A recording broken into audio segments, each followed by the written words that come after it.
कि जब भी वो आए श्रीमान जी, आप हमें फोन करके बुला लेना और हम उन्हें बताएंगे कि फ्री में काम कैसे होते हैं। वो पिछले भी देंगे और अगले भी देंगे, हम देखें कौन से इंस्पेक्टर और कौन सी दरोगा है। मेरा कहने का मतलब ये है कि ऐसी बहुत सारी समस्याएं हैं हमारी दैनिक दिनचर्या में जिन्हें हम झेलते हैं व्यापारी होने के नाते। कि व्यापारी सबसे बड़ा टैक्स पेयर है, फ्री का टैक्स कलेक्टर है, हर जगह शासन प्रशासन को सहयोग करता है, जहां जरूरत होती है शासन हमें इस्तेमाल करता है, लेकिन व्यापारी का मान सम्मान आज भी नहीं है सरकार का। वो सिर्फ हमें दोहन के लिए समझता है और हमारा दोहन करने का प्रयास करता है। वो तो ये कहिए कि हम लोग अगर व्यापार मंडल का बैनर ना हो और डर ना हो तो ये व्यापारियों की मीटिंग की क्या है? आज 3 सितंबर है। 3 सितंबर अखिल भारतीय उद्योग व्यापार मंडल का स्थापना दिवस हुआ था और इस स्थापना दिवस को हम व्यापारियों के मान सम्मान से जोड़ करके लगातार व्यापारी दिवस के रूप में मनाते रहे। हमारा मानना है कि जिस प्रकार से सेना के लोगों का और तमाम लोगों का समय समय पर सम्मान होता है, उनको सम्मान तरीके से देखा जाता है, उसी तरह से व्यापारी सरकार को 70% राजस्व देता है और मुफ्त का टैक्स कलेक्टर है, उसके बावजूद उसको सम्मान नहीं मिल पाता है। हमारा इस व्यापारी दिवस को मनाने का उद्देश्य ये है कि व्यापारी समाज को सम्मान दें। हम लोग अपने संगठन की ओर से पूरे प्रदेश में 25, 50, 100 लोगों का सम्मान करते हैं। इस बार ये कार्यक्रम बहुत संक्षिप्त में हो रहा है, क्योंकि ये कार्यक्रम हमारे प्रदेश की राजधानी में होना था, पूरे प्रदेश का कार्यक्रम होना था और हमारी इच्छा ये थी कि हमारे माननीय मुख्यमंत्री जी इस कार्यक्रम में रहें, लेकिन उनका कार्यक्रम हमें नहीं मिल पाया। इसलिए समय कम रहते बहुत कम समय में इसको फिर प्रत्येक जिला स्तर पर आयोजित किया गया है। व्यापारियों से क्या अपील की है?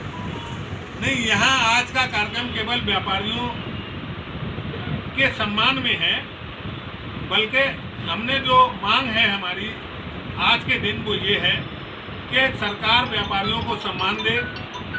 33% ऐसी सीटें हैं जो व्यापारियों से प्रभावित होती हैं, बावजूद इसके व्यापारियों को सम्मान नहीं मिलता है।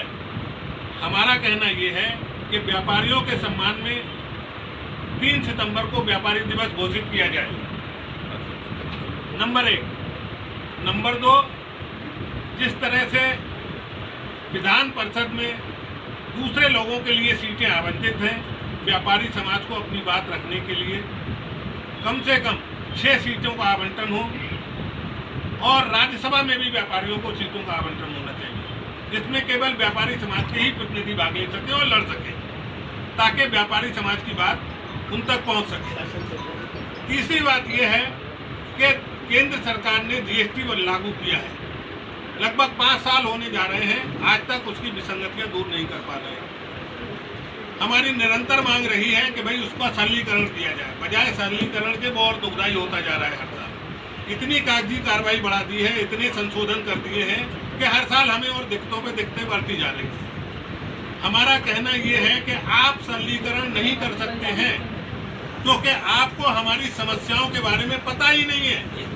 जीएसटी काउंसिल जो है उसमें एक भी व्यापारी को शामिल नहीं किया गया है, व्यापारी की समस्या ही नहीं पता है, तो आप हमारी बात कैसे वहाँ समझ पाएंगे। इसलिए जीएसटी काउंसिल में प्रत्येक प्रदेश से एक प्रतिनिधि होना चाहिए ताकि जीएसटी का सरलीकरण हो पाए और व्यापारी समाज को राहत मिल सके। इसके बगैर ये नहीं हो सकता है, ये तय है। इसके अलावा मैं अपने सभी व्यापारी साथियों से आज के कार्यक्रम के माध्यम से और अखिल भारतीय उद्योग व्यापार मंडल के मंच के माध्यम से ये कहना चाहूँगा कि अपने आप हम लोग 3 सितंबर को व्यापारी दिवस जैसे घोषित कर चुके हैं, तो आज एक दूसरे को बधाई दें, फेसबुक पर डालें, सब लोग अपनी अपनी फेसबुक पर डालें 3 सितंबर व्यापारी दिवस की बधाई एक दूसरे को देना शुरू करें, तो निश्चित तौर पर आज जो ये मीडिया है हमारा, सोशल मीडिया, ये इतना आगे बढ़ चुका है, हमारी बात पहुंचेगी, ऊपर तक पहुंचेगी और सरकार को भी मजबूर होकर के 3 सितंबर को व्यापारी दिवस घोषित करना होगा। बस इसी के साथ मैं अपनी बात को समाप्त करता हूँ। जय व्यापारी, जय व्यापारी।